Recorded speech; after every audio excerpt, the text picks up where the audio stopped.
Hello, everyone. Welcome to In the Court, the place where every cricketer wants to be. I'm your host, Callum Dunk, and thank you so much for joining us for another episode of the podcast. What a test match it was at Headingley. What a test match it was at Headingley, with England chasing down 371 on the last day to get over the line by 5 wickets. It was a truly tremendous test match, a lot of outstanding performances and some top-notch cricket from both teams. There were a few things that let both sides down during this game, and we'll certainly talk about that on the podcast, but we'll also talk about the truly amazing performances from some of the players. What a test match it was. Outstanding game of cricket. I was glued to the television every night. I watched it as much as I could with the time zone difference between England and Australia. So let's go back to the first day of the test match. Ben Stokes elected to bowl first. It looked a pretty good wicket overall, and I don't think it was one of those tosses that you were too upset to lose. So I think Shubman Gill got on the right side of the toss. I know England like to be able to chase. England have taken the one-day T20 cricket mentality of let's try and chase everything and brought it over to Test cricket, and it's been quite successful for them in the past. So I'm not surprised that they've done it. They identified their batters as their strength. And I don't think that the England bowling attack was certainly at their best this game. I think there was a lot of room for improvement from the England seamers. And we'll talk about that. But let's talk about the performances from the Indian batters. Fantastic. 5 centuries overall in this game. 2 to Rishabh Pant, who was unfairly not given man of the match. I know Ben Duckett's innings on the last day was truly outstanding, and we'll talk about him as we get later in the episode. But I think not giving it to the guy who made 200s, I think, was pretty disappointing. I know Duckett made a 50 as well in the first innings, but I thought Pant was easily the best player in the game, and unfortunately didn't get the man of the match honours. He was able to score his runs in quick time. He was a little bit more patient in that third innings of the game, where he was able to, soak up a lot of pressure. India were about 3 for 100 when Pant came to the crease, and he was really able to soak up the pressure, have some dot balls, but we saw him able to catch up and really be able to take advantage of some of England's poorer bowling in this particular game. So he's a class player. I was actually calling for him to bat at number 6 prior to this test match, but after getting 200s, he can certainly stay at number 5. He has 600s in test cricket and 7 90s, which is absolutely outstanding. Imagine if he was able to convert on those occasions. He's certainly, I think, the best keeper batsman that I've seen overall package with the bat and gloves for quite some time. Obviously, coming back from his car accident a couple of years ago, what he's been able to do has been truly outstanding. I know he didn't have the best tour of Australia in terms of scoring runs with the bat, but I think he's just one of those guys. He puts bums on seats, and people go to the cricket to watch this guy play. And what a tremendous couple of innings he played in this game. Jaiswal on the first day, first innings in England in a test match, and was able to get 100. He was able to do something very similar here in Australia. Got a duck in the first innings and then went on to make a nice easy 160 in Perth. So this kid can certainly play. He loves batting against England. Of his 5 test hundreds so far, 3 of them have been against England, and there's a couple of double centuries in there as well. So the kid can certainly play. I love the way that he plays through the offside. He goes hard at the ball.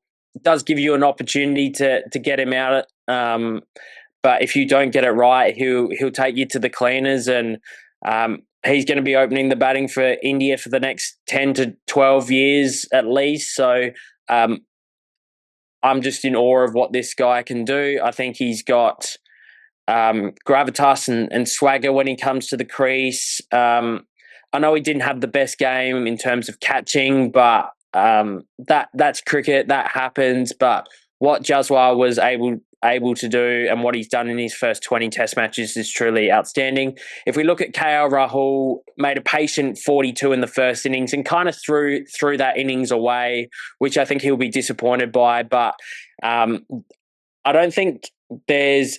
I know when I grew up, it was all about Mike Hussey's cover drive, but these days, with Kohli out of the game as well now, I think KL Rahul has one of the best cover drives that I've seen in Test cricket. He's very classy. He looks elegant at the crease. He can be patient at times, but he can really know when to find the fence as well. And he's such a talent for Indian cricket. It's been a shame that he hasn't been able to go on and have, average somewhere in the mid-40s. He's played over 60 games and averages 33, which I definitely don't think reflects the quality of player he is. But when he gets in, he can certainly cash in. And of his 9 Test centuries, I believe 7 of them are out of India, which shows that he's got a really good, solid technique across all conditions. And hopefully this can be the start of, the second coming of KL Rahul. We came in for the first Test match in Perth really unexpected and was able to really show some value on the Australian tour. So, yeah, that was truly outstanding. And Shubman Gill, first Test match as captain of your country. What a way to make a statement. Once again, such a classy and elegant looking player. I saw him come to Australia, 4 years ago during the COVID series, make his debut at Boxing Day and really help India to chase down that 328 at the Gabba. A lot of people talk about Rishabh Pant that day, and rightly so, but Gill made 91 in that innings, and that doesn't really get talked about as much. So he's a high-quality player.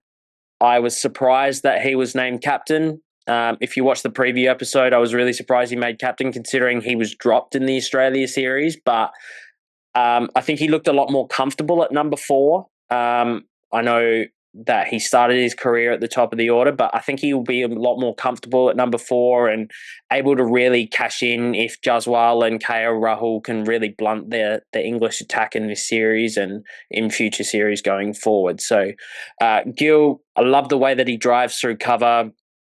I love the way that he slashes through point, backward point in particular. So, just a truly classy player. That was the 4 Centurions in the Indian lineup.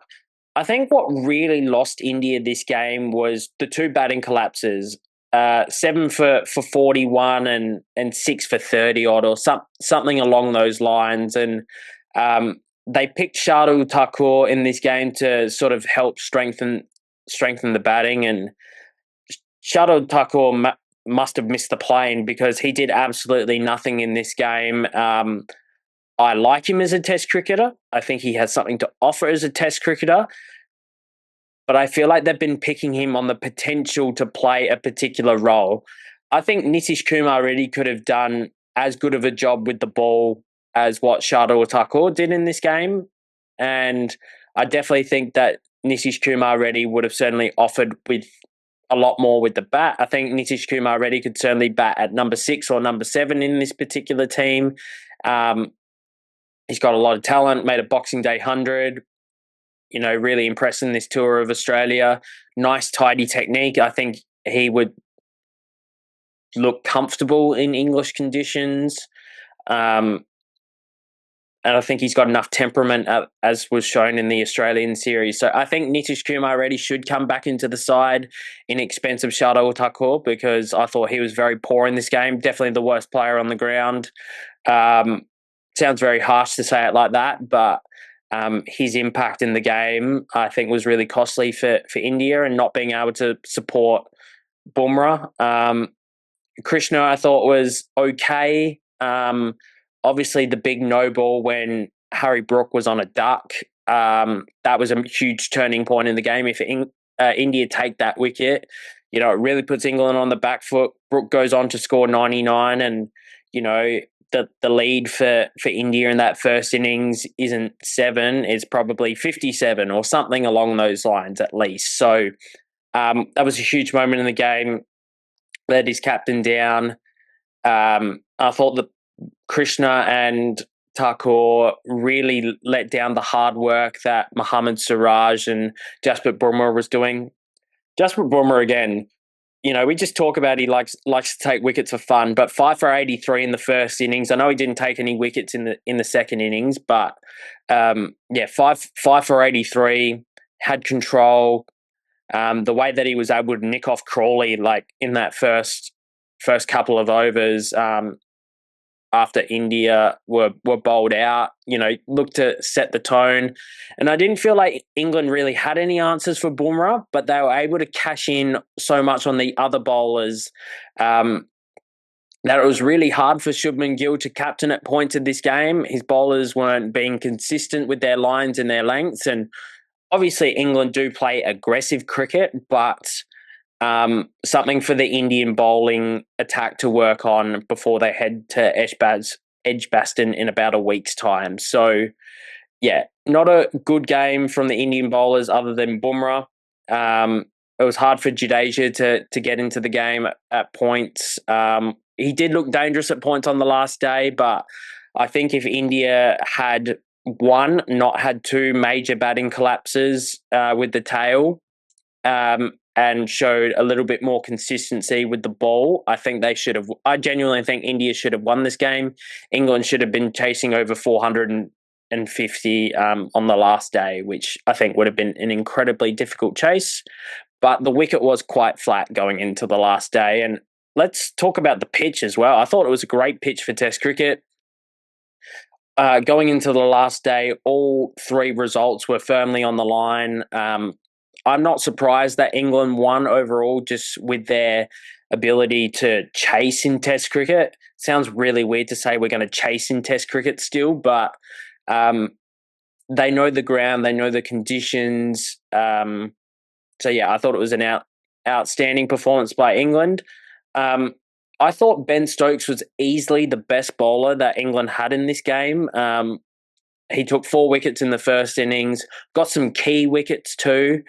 And I thought Josh Tongue bowled really well to the tail. As part of the reason that India were able to have those 2 batting collapses was the ability of Josh Tongue to, get players out.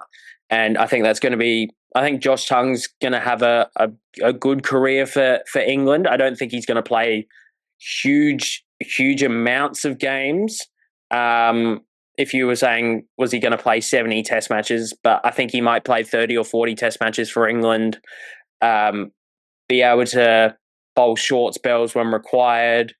He's got that awkward action as well to face, which I think will be great for England when they do come to Australia. Got that awkward action. He almost has like a mixed action sort of setup, but can bowl short, can bowl nasty, but he was too good for the India lower order. So, yeah, I thought Stokes and Josh Tongue were sensational with the ball in this game. I thought Chris Woakes this was one of the poorer Test matches that I've seen Chris Woakes play. I didn't think he was particularly penetrating with the ball.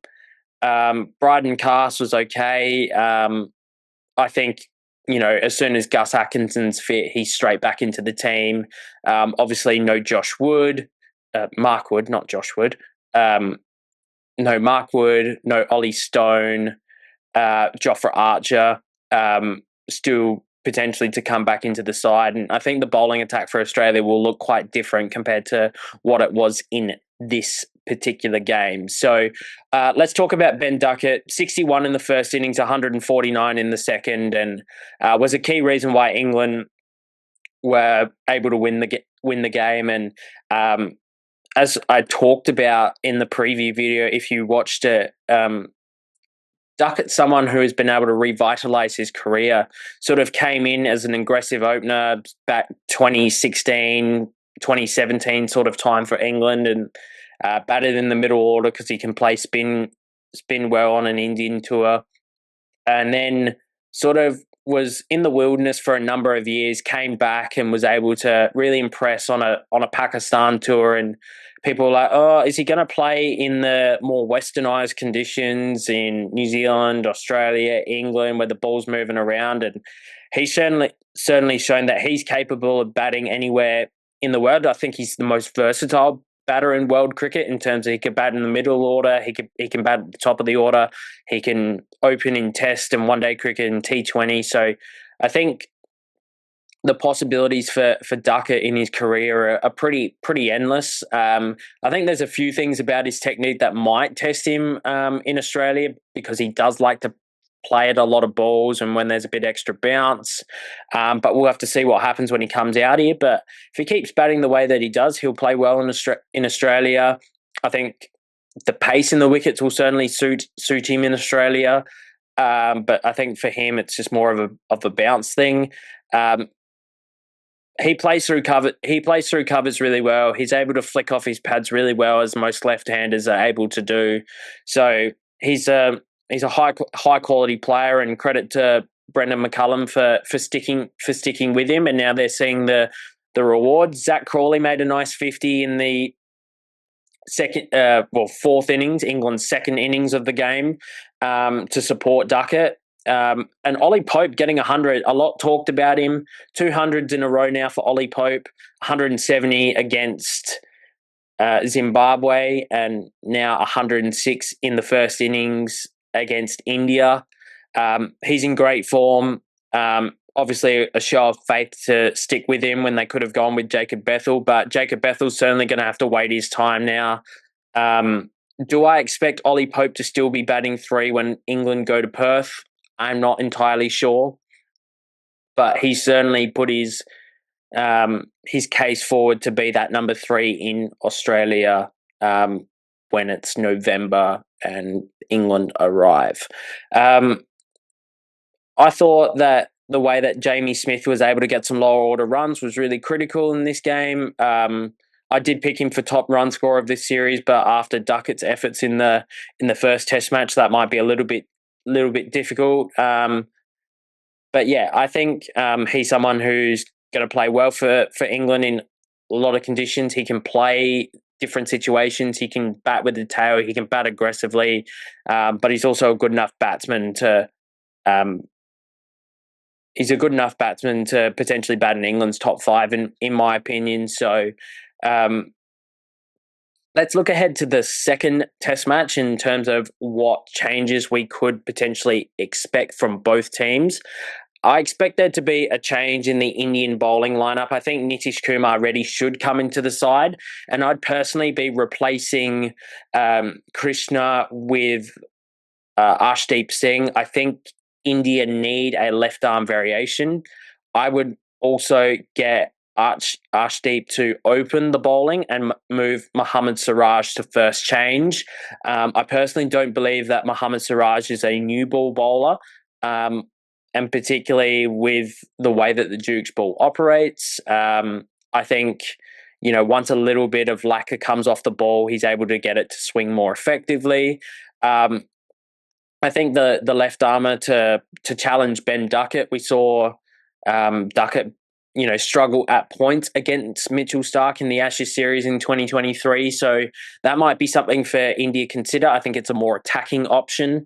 I think Nitish Kumar Reddy is good enough to bowl, 10 overs a day in Test cricket and bowl very tidily, under that sort of 3.5 runs and over, because a couple of the Indian bowlers, I think Krishna at points in this Test match was going at over 6 runs and over. So, that's not a long-term solution for sustaining pressure. And I think Bumrah has to play the next Test match. If they don't, they go 2-0 down, go to Lords, and then it's really difficult. So Bumrah, I think, has to play, considering there's a week gap between the Test matches.